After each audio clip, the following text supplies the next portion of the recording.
I'm Mary Lloyd Ireland, and I was honored to be chosen as the 7th Pioneer awardee at the Northside Orthopaedic Institute in Atlanta, Georgia.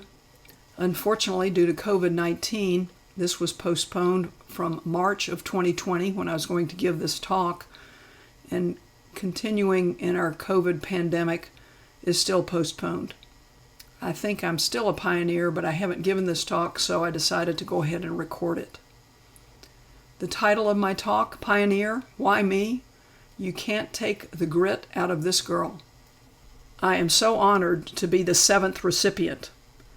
Sir Isaac Newton, if I have seen further, it is by standing on the shoulders of giants.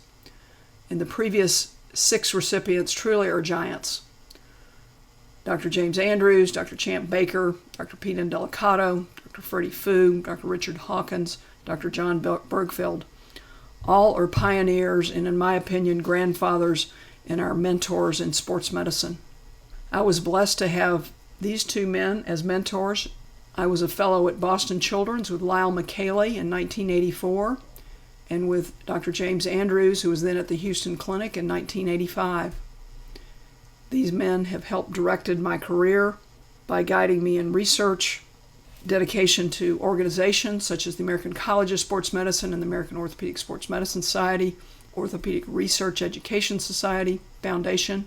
They have truly inspired me to be the best sports medicine physician and clinician scientist I can. These were pictures when I was doing a fellowship with Dr. Andrews. I'm standing beside Dr. Jack Hughston.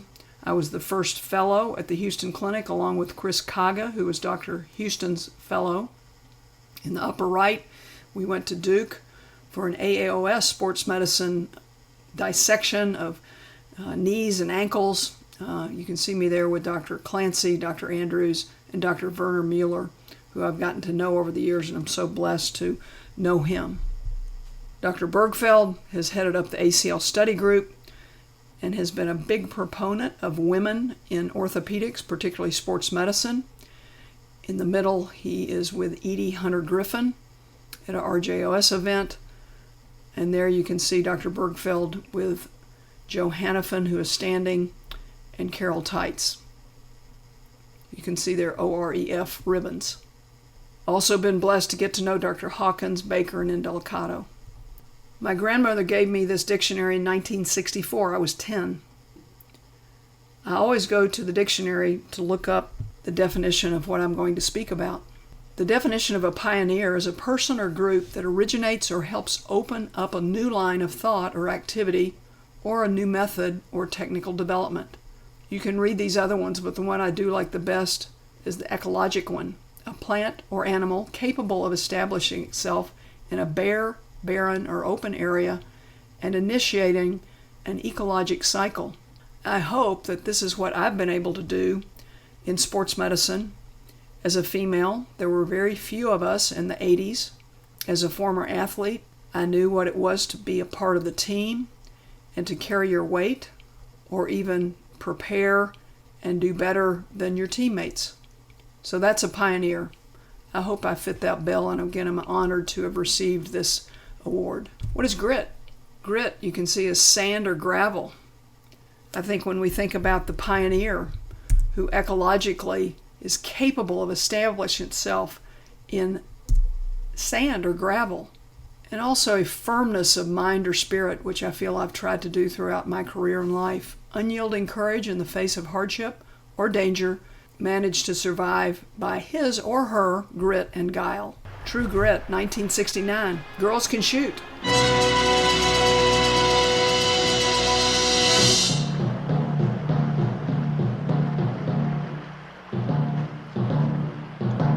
Well, I know you, little Matty, the bookkeeper. And I know you, Tom Chaney. What are you doing? There's no money for you to squeeze around here. I came to fetch water. That was not my meaning.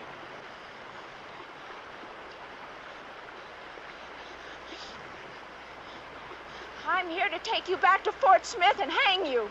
And I think I will not go. Now, how do you like that? Well, there's a posse of officers up the hill that'll force you to go. How many officers? I'd say right around 50. And they mean business, so you just walk right in front of me up that hill. I think I'll oblige those officers to come after me. If you refuse to go with me, I'll have to shoot you. Is that so? Then you better cock your piece. All the way back until it locks. I know how to do it. Now, you mean to say that you won't go with me on your own free will? You just got it the other way around. Now you will follow me.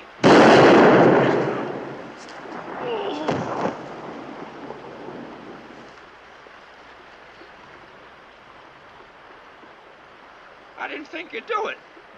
Sheriff! Where are you? I'm down here. I got Janie. I just didn't think you'd do it. One of my short ribs is broke. You killed my father when he was trying to help you. You're just a piece of trash. You also killed a senator in Texas when he was sitting on a porch swing. Everything happens to me. Now I'm shot by a child. I'll shoot you again if you don't get up. How tough was she? Rooster Cogburn, John Wayne up at the top of the hill, but she was the one that shot. She had the grit in True Grit. So that's another definition of True Grit. I love that movie, and I emulate her. Dr. Jacqueline Perry was another mentor of mine. She was tough. She was a researcher. Some of the first articles I ever authored were with her, and that red pen never stopped. She demanded the highest, and I tried to give it. She was a master at analyzing gait, and she really loved to teach and share her lab with her residents. If you were trying to make something up or didn't know the gait pattern, it was best to say you didn't know, because she would be very tough in her criticism as you started to babble wrong answers. Dr. Mark Hoffer, another mentor, was at Rancho Los Amigos and our chief at UC Irvine, where I trained. He wrote in her honorarium in JBJS, perhaps Jacqueline Perry's major contribution to our specialty was as a teacher and a mentor. We will not forget her lessons or her example as a role model. I agree with that. Here's an interview from 2001. Wrong. And then you never taught short. Plan where your scope, your instrument could go if it doesn't stay where you want it. And this means that you have to teach 3D anatomy of every scope area that you teach. As her interests focused more and more on precisely measuring patient performance, she organized the Gait Laboratory, which expanded to include analysis of muscle electrical activity, energy expended in functional activities in the handicapped, quantitative assessment of vector forces, and motion in dysfunctional gaits. All research is an organized way to answer a question with fact. That's the challenge. Even her love of dogs has been intertwined with her profession. Her beloved terrier Rebus had dislocated hips, for which, to the astonishment of the vets, she promptly devised a means of surgical reconstruction. Well, yeah, this dog jumped up and dislocated his hip and it wouldn't reduce. And so they kept trying different things with it. So I started studying the skeletons. And one of the vets had this amount of skeleton. It turns out the dog hip very interesting.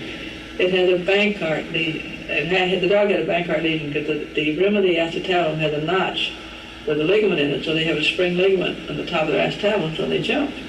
He just neatly tore that out. Which I found, of course, when I went in. So I arranged to operate in this vet's place, and I brought the equipment from here and did over there, and I found a perfect Bankart lesion. You had cartilage here and cartilage in there, and nothing in the middle. Just eroded like a little string, and it was chronic by now. So I took a piece of the ilium wing and put it in there, split it like orange peel and stuck it in there. And Rebus lived a vigorous 13 years on his remodeled hips. Dr. Perry's vast experience as a surgeon, clinician, and researcher imparts special significance to the advice she now offers those who follow in her footsteps. Dr. Perry was amazing. To be able to know the anatomy, including the anatomy of her dog, who she so loved, and her determination to make the dog have the best outcome by studying it and having the ability to operate on that dog. I had a Rhodesian Ridgeback who broke her distal humerus in an unwitnessed cat attack on the stairs, and I didn't consider trying to fix that distal radius fracture. What an inquisitive, amazing woman Dr. Perry was, and she was until her dying day. Dr. Perry was a pioneer in polio when it occurred in the 50s, and then in this article at age 81, Perry was seeing grown men and women who thought they'd beaten polio, but they came back to see her at Rancho Los Amigos when they had relapses and weaknesses. At 81, she was consulting on these patients. You can see her with a patient who she put a cervical halo on in the upper right.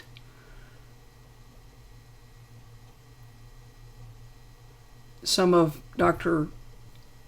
Perry's mentees started the Perry Initiative, which I was honored to participate in at the University of Kentucky a couple of years ago. This is Dr. Perry at one of those Perry Initiatives, showing high school students and college students how to drill holes in bones, and she had to be in her 80s at that point. Look up the Perry Initiative and get involved with helping young girls become orthopedists. We need more of us. Dr. Marianne Keenan, a quote on Dr. Perry: "I don't think she worried about being a woman. It really doesn't matter if you're first. It matters if you're good." And I certainly believe that. It doesn't matter if you're green, black, male, female, whatever place in the world you're from. If you're good, that's what matters.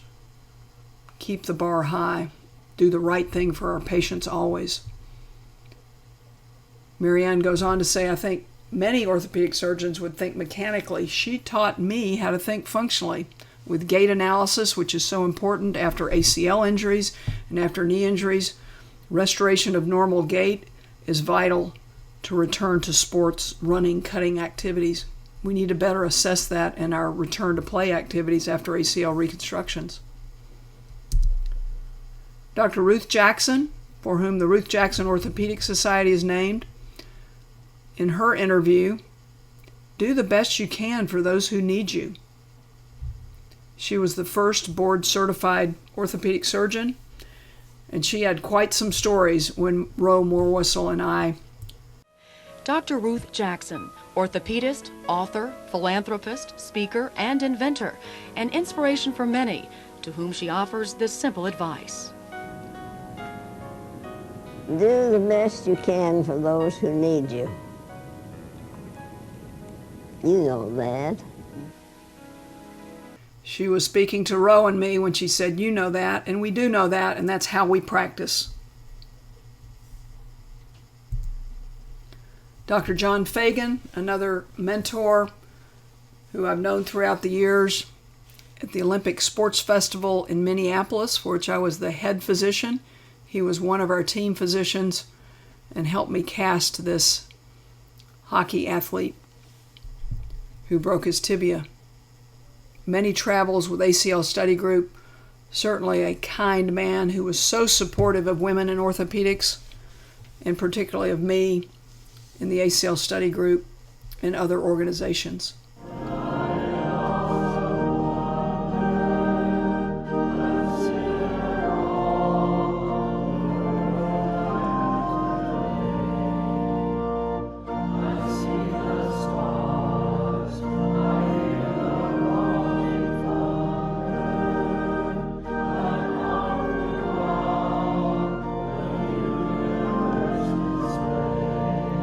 Memorial service at West Point, quite moving. Our nation's soldiers.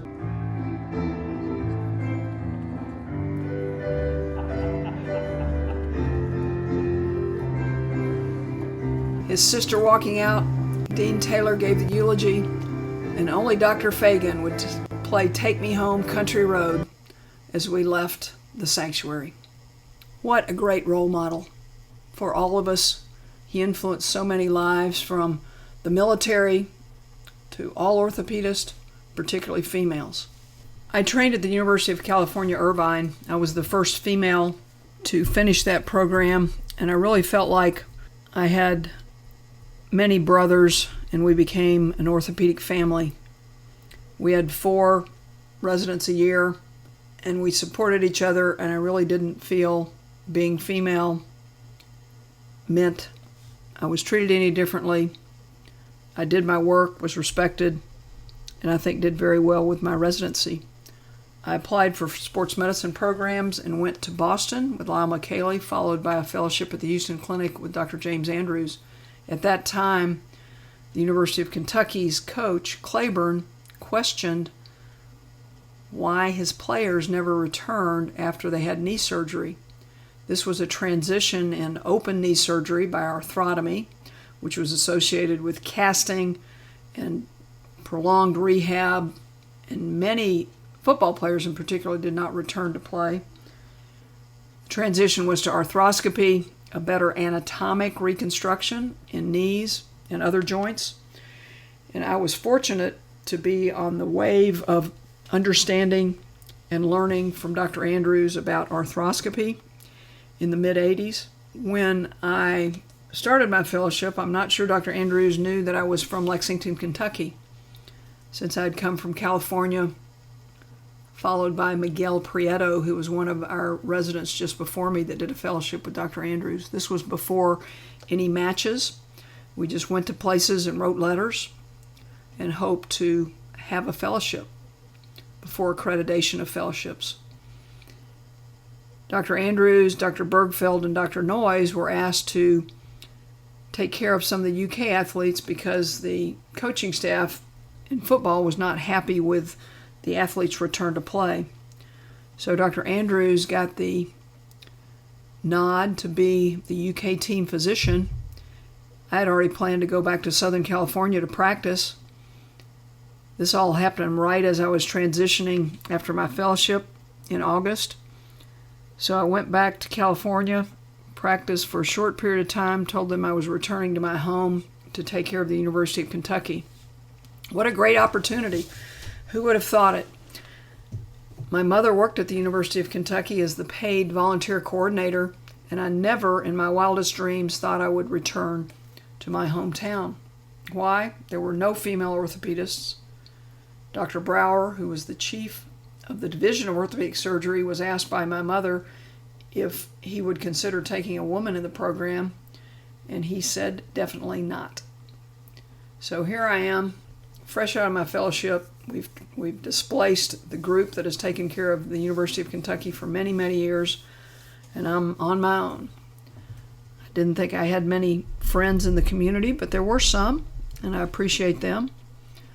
I put my head down, did good work, didn't say much about anything, just tried to take care of the UK athletes, cover high school and college games,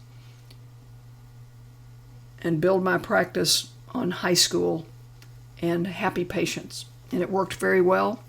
I've now been in practice for 35 years in Lexington, the same location. Started Kentucky Sports Medicine along with Dr. Andrews' help and practiced there for 22 years. And in 2008, I joined the university. Been very blessed to have the opportunity to return to my hometown and have patients who have known me forever and want to come see me because they trust me, trust my opinion, and if I can't take care of them, I'll tell them who to go to. Treating my patients like I would my family. Coach Claiborne, in 1985, Herald Leader article, women are into everything now. Industry, medicine, athletics. As long as they do their job, it's okay. And fortunately, I was able to do my job. I'm pictured here with Coach Claiborne at a reception dinner. There were some articles about me because I was the first female to be taking care of a Division I football team. I didn't really think that this should be a big news article and I really didn't want any publicity, but I did want to have an opportunity to influence young girls and women if they wanted to go into orthopedics and become a team physician at whatever level they could, because I was able to do it. You can see here, no trailblazer. She just tends to the banged up wildcats. Cat's woman doctor wants to mend bodies, not break any barriers.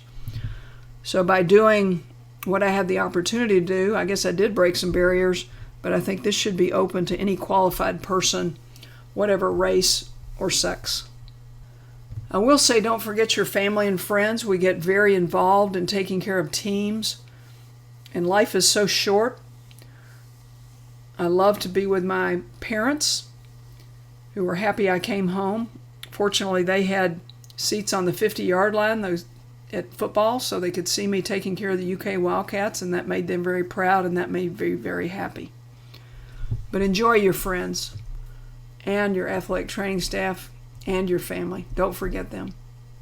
This is my high school yearbook motto. My good friend Lillian Webb Parr coined this. I didn't quite understand it, but I think I do now. In order to hit the mark, one must aim a little above it. This was my country club coach and kind of a boyfriend for a while. I enjoyed basketball. Field hockey was my favorite team sport, and I was best at swimming. So being an athlete, I think, allows a sports medicine physician to understand how important sports is for the injured athlete, and support them mentally and physically, and give them a game plan of how they can get back from this injury and what it's going to take. I was only 5'8.5", so I really wasn't dunking the ball. I went off a table. Always have to have a sense of humor. You got to believe, be passionate, work hard, and have fun. Several months before my mother died at age 90, she awarded me the Hall of Fame for the Kentucky State High School Association. I was so proud that we were able to be on stage together. She encouraged me to do many of the things I've been successful at. She was always concerned I would be too competitive, but she couldn't stop me, and she supported me always. Travel is great. We are so blessed to be in this profession, taking care of professional soccer athletes. This was at the Women's Soccer Association 2001 Championship, WUSA. Travel with meetings, getting to know more of our colleagues, and particularly those grandfathers and our mentors, in a social way as well as academic way. What a blessed life we have. I tried out for the Olympics a couple times as a swimmer, as a breaststroker, in 1972 and 76, Munich and Montreal. I missed it by 0.12 hundredths of a second, but I kept on trying, and the third try I made it as a member of the Olympic medical team and served in Barcelona under Jim Montgomery. What an experience. After the Olympics, we went to the Bush White House, 1992, and this was the little article that was in the paper. So I got more press over becoming the first female taking care of the D1 football team than I did as a member of the medical staff for the Barcelona games. Certainly the social format platforms have changed over the many years, and I think we're helped with some of those ability to communicate with others and show people what we're doing. I was the medical director for the Women's United Soccer Association, and very happy to do that. We had teams all over the country. The first championship was in Washington, D.C., and I was asked by someone to hold credentials for somebody who was going out in the middle of the field, and I kind of thought, well, who would this be? And I looked down, it was Billie Jean King. So I immediately became the fan and asked for a picture with her. What an inspiration she has been to so many. Title IX passed in 1972, and think about the Bobby Riggs, Billie Jean King tennis match where she won. She beat the guy. She beat him. Billie Jean King and I 2001 championship game. She's such an inspiration, and I would encourage you to read her book, Pressure is a Privilege, Lessons I've Learned from Life and Battle of the Sexes. What a role model for us all. We should reach back to history and know more about what these women did, and even what I did as a female athlete, graduating from high school, being told you don't want to continue with sports. And I did continue with sports and swimming through medical school. Billie Jean King hoisting up one of her Wimbledon trophies. Ever since that day when I was 11 years old and I wasn't allowed in the tennis team photo because I wasn't wearing a skirt, I knew I wanted to change the sport. I agree. I didn't make the swim team at age 10, but I knew I could make it, and I knew I could change, maybe not the sport, but I could change women competing in sports and in academics and becoming orthopedic surgeons. I hope to continue that influence and being a mentor to many, many more young girls and women. What is resilience? I think we have to be resilient. I've tried to be resilient. Resilience, by that Webster definition, the capacity to recover quickly from difficulties, toughness. And again, I go to that ecologic definition. The capacity of an ecosystem to respond to a perturbation of disturbance by resisting damage and recovering quickly. So back to that pioneer, that grit, that resilience, ecologically. We must learn from nature. Nature rocks, she comes back. We have to be resilient through human perturbations that are put on us. Nature has to come back from fires, floods, natural and politically forced healthcare changes. Being resilient. We're all having to respond to that and should know how to. Expect the unexpected. This is Sheryl Sandberg, whose husband died from a massive heart attack while they were on vacation in Mexico. He headed up SurveyMonkey, and she was number 2 at Facebook. Bad things happen to good people. You never see it coming. Her co-author,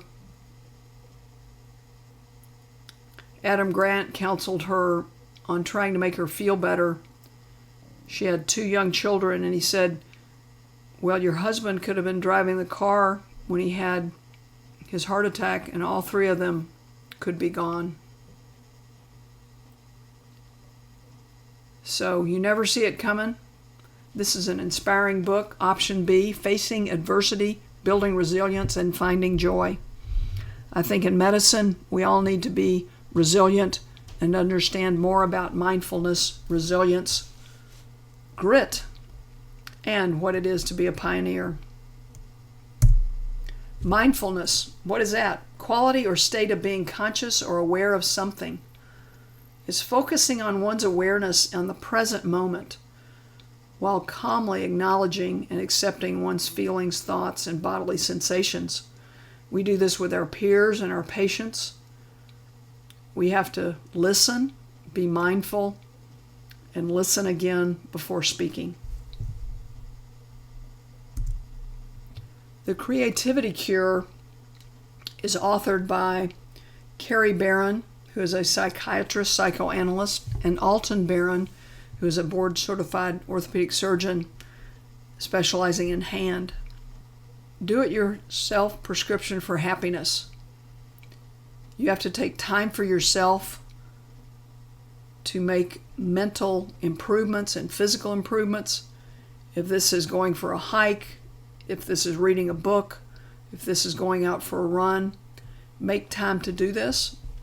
As orthopedic residents, it's sometimes difficult, but you need to make time for yourself, and don't be criticized for doing these things if you plan it well. It makes you a better physician and a better person and much more productive if you carve out that time, 5 minutes, an hour, however many times a week you can. I recommend this book as well. Bruce Springsteen wrote the introduction. Do what re-energizes you. Make time for yourself. Follow your passion in work and in play. American Orthopaedic Sports Medicine Society has grown. In the early 90s, there were only 6 females at the annual meeting in Seattle. Dr. John Feagin saw us, I think we were in the back of the room, and said, "Can I take a picture of you all?" And we said, "Sure." You can see me on the left, Liza Arndt, University of Minnesota, Sandy Kirkley, who died tragically young in a plane crash. She was an excellent researcher and had many more contributions to give us, but lives on in memorials in our society. Jo Hannafin, who has spent her career at HSS in New York. Carol Teitz, one of the first sports medicine physicians who happened to be female, and the first godmother for AOSSM. And Ro Morwessel, who's practiced in South Carolina and most recently Mobile, Alabama. Those were the 6. And fast forward to when Jo Hannafin was president of AOSSM, the first. Jo Hannafin was the first Mr. Sports Medicine, awarded this year, 2021. She's a member of the Hall of Fame, and she is truly a trailblazer. You can see here standing tall in the back. This was AOSSM at the time of her presidency in 2014. We have come a long way. Jo directing the troops at AOSSM in Seattle, 2014. It's indeed hard to herd cats, whether they're male or female orthopedists. So we're trying to find the photographer, and we've come a long way from those 6 in Seattle in the early 90s to now. 2021, AOSSM, ANA combined meeting. This is a sports medicine group called the Forum. It was started 21 years ago by Pam Whitehead. We are Forum member strong, and we are all pioneers. There still are problems. These problems are really continuing, and we need to change this. AAOSS, the American Association of Hip and Knee Surgeons, did a presentation on inclusion and mutual respect of women in the orthopedic workplace. The women interviewed males about comments that these women had been privy to, called during their residency, and this is a great interview. I would suggest that you watch this. It makes you reflect on things that you say that you probably should have thought about before saying them, and it still continues to this day. I stand here today as a proud woman in a profession that is 94% male.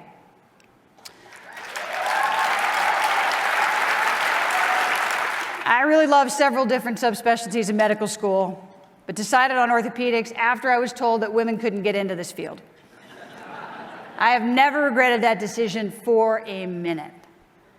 I believe that the environment has improved from those days, and barriers to women and underrepresented racial and ethnic minorities remain in recruitment to residency programs and opportunities for leadership. I am not solely defined by being a woman, although that may be all some people see as we continue to typecast how orthopedic surgeons are supposed to look and be. I was raised in the Midwest and work in an academic tumor practice and am an avid outdoorswoman and environmentalist. My point is that we all bring unique qualities, experiences, and perspectives to our practices, leadership roles, and interactions with others. Our differences should stimulate curiosity, not judgment.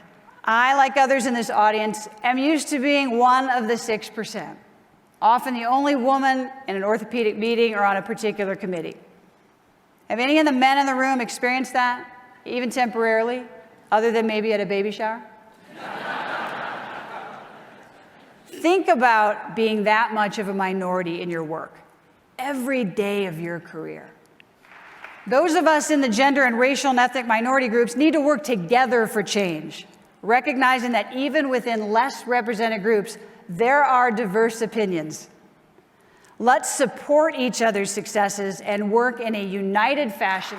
We each bring different valuable voices to the conversation. The barriers to inclusion are not written in our bylaws. They're less obvious, but certainly real, and they relate to tradition, culture, and unconscious bias. Let's create a more welcoming culture and remove subjective barriers to inclusion, to advancement, and to leadership in our practices, institutions, and the academy. Thank you, and I look forward to serving you in the year ahead. That was Kristy Weber's acceptance speech. She was the first female president of the American Academy of Orthopaedic Surgeons, and I am inspired by her speech. Unconscious bias continues to exist, and we need to educate ourselves, our residents, others on this important topic and change. Change this. The forum members were there in force. We sat together. Kristy Weber embraced her nieces on the dais who had persisted and resiliently got to Las Vegas where the meeting was, driving through a snowstorm when their planes were canceled. Women supporting women, and men and women being aware of unconscious bias, things that we say that we shouldn't, acts that we do that we shouldn't. The forum members, I'm proud to say, I'm a member of the forum, have been a member since day one. We are stronger together. I would like for more women to go into orthopedics, and I hope that we can serve as mentors for women and underrepresented minorities, as well as men. We are all pioneers. I introduced one of the athletes who was a gymnast who suffered the abuse of Larry Nassar. This was an AOSSM annual meeting, 2019, the importance of medical and sports advocacy for athletes at all levels. The importance of advocacy for AOSSM. I think we as sports medicine physicians and athletes, trust us. We have an unbelievable opportunity to take care of them if we see our peers, whether they're physicians, coaches, fellow athletes, athletic trainers, physical therapists, or others involved in that athlete's care, treatment, or friendship who potentially are abusing them, many ways to be abused. This should be reported. This should be reported. No question. We all must serve and protect our athletes from abuse. This number has gone up to many more women and girls. The goal is to make the Olympic team for those gymnasts. They want to do that. They don't want to disappoint their parents, their coaches. So some of this abuse was not reported for many years, and I'm very happy to say that they are speaking up. Girls can speak up and should speak up. Young women should speak up if there's any type of abuse. This was sexual abuse. There can be emotional abuse, bullying, so many different forms of abuse. They should speak up. If not, as physicians, we should report this if we witness it. Early, not later. It amazes me that Larry Nassar was able to commit these crimes of sexual abuse for so many years without being reported. Educate coaches and parents. Safe sport. Go to this website.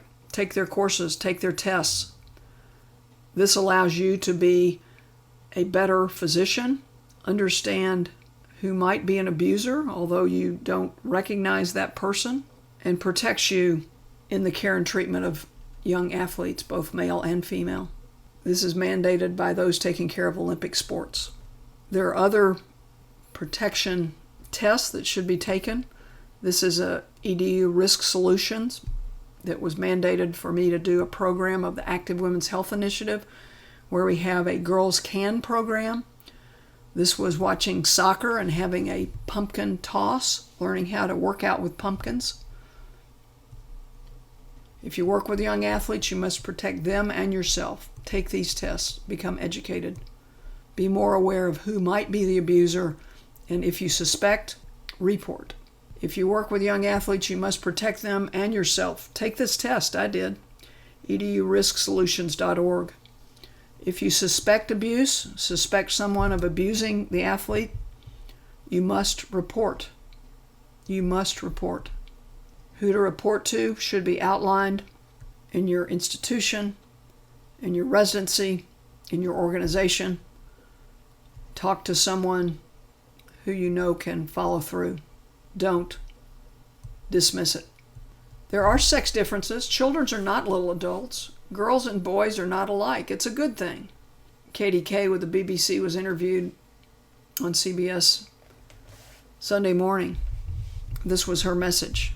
We have this idea that if we keep our heads down and we play by the rules and we're just good girls, our natural talents will be rewarded. And then we've watched as the guys have got promoted over us and pay rises over us. And actually, I think women need to redefine talent to include confidence. It's an important part of the game for us. And you talk about tips for boosting confidence. Fail fast, when in doubt, act, don't ruminate, rewire. We talked about that, and it's not personal. And in terms of raising our girls, very important. I think we need to start this idea that girls have to be good girls. You and I have spoken about this, Gail. You said encourage them to be less good, encourage them to be a little bad. That was such a contradiction to me. You know, girls are brought up always to be good, and they get rewarded for being good. And then, you know, to ask for that pay raise or to go for that promotion, you have to be prepared to rock the boat. You can't people please all the time. You're prepared to take the risk or to be bad? Prepared to take the risk and to fail.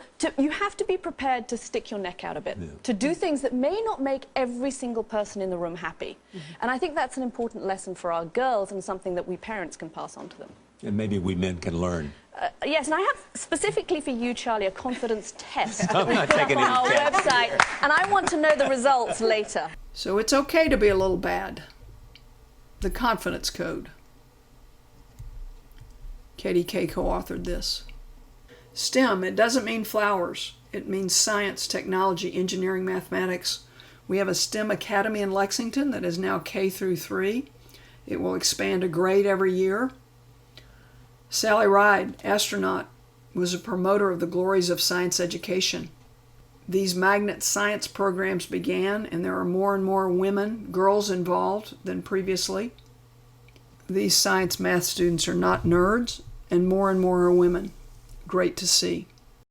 And finally tonight, the legacy of Sally Ride. Yesterday, President Obama announced he would confer the Presidential Medal of Freedom, the nation's highest civilian award, on a woman remembered as a pioneer in space travel and an educator and role model for women in the sciences. It was 1983 when Sally Ride made history as the first American woman in space. Ride was just 32 at the time, and she said then that she thought her age was more important than her gender. I guess that I was maybe more excited about getting a chance to fly early than I was about getting to be the first woman. Ride was a physicist and one of the first 6 women chosen for the program. She would fly into space again a year later. But when her flying days were over, she continued to play an important role in the space program. She served on 2 investigative boards that examined what went wrong in the Challenger and Columbia disasters. And after her NASA years, Ride focused on engaging young people in science, particularly girls and women. In a 2008 video, she promoted EarthCam, an effort to put cameras on the space station, allowing middle schoolers to take pictures from space. We provide a website that allows them to do all the appropriate calculations, figure out exactly when the station is going to be going over that part of the Earth, and then command the camera to take a picture at that second. Science education remained Sally Ride's life's work until she was overcome by pancreatic cancer last July at the age of 61. Girls can be astronauts. Girls can do science. Girls can be nerds, whatever that is. They should be encouraged to follow their passion, and hopefully doors will open up for them to be scientists, orthopedists. Back to Isaac Newton. This was a picture of me in Naples, Florida as a child. I love the outdoors, love the beach. I do not know what I may appear to the world, but to myself, I seem to have been only like a boy or girl playing on the seashore and diverting myself, and now and then finding a smoother pebble or a prettier shell than ordinary, whilst the great ocean of truth lay all undiscovered before me. Focus, forest and trees, shells and ocean. A lot of little things and a lot of very large things. I'm passionate about girls being more active, which hopefully will push and influence older individuals to be active. In my home state of Kentucky, we have a lot of inactivity, obesity, diabetes, poor health. This is an initiative that I'm passionate about and have supported, the Active Women's Health Initiative through the College of Health Sciences, University of Kentucky. Before COVID, we had in-person sessions with the girls. Now we have about 250 girls enrolled. Please visit my website for Girls Can. We're hoping to expand the program, and if you're interested in this, reach out and we can show you what we've done thus far. By empowering girls to know they can do whatever they want to do, whether it is orthopedics, be a professional soccer athlete, avoid abuse by speaking up, defend themselves, girls can, and they should be empowered to do so. They need to be mindful, resilient, and have the grit to be pioneers. I thank you so much for this opportunity, and am very fortunate to have been named the 7th pioneer. Thank you for this opportunity. I hope to do it in person.